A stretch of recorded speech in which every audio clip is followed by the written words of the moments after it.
Are there any sort of tips or strategies you have for scaling the inventory operations, but ones that don't create chaos or overstocking? Or is that even possible? Can you scale without the chaos, or is chaos always inevitable? I don't think it's inevitable.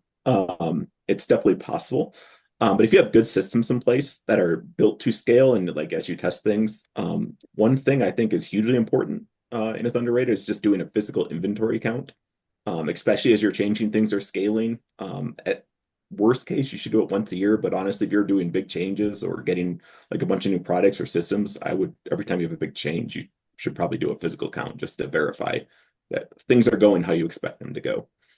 Yeah, and I think also across the board, we see, especially as businesses grow, having a good team that is in charge of your inventory processes, whether you have your own warehouse and have your own warehouse team, having somebody really solid in place to manage that, who's holding all of the employees to high standards of kind of not shirking on being meticulous about checking in the POs and doing the inventory counts, stuff like that.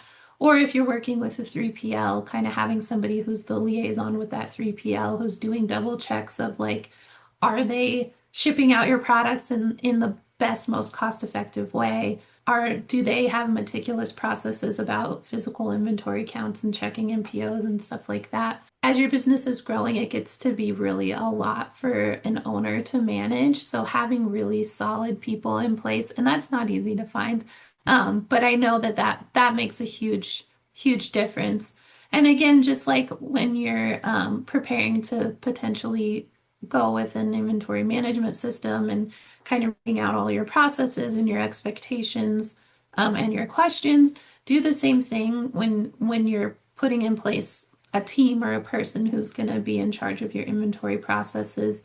What are your expectations? What are your questions?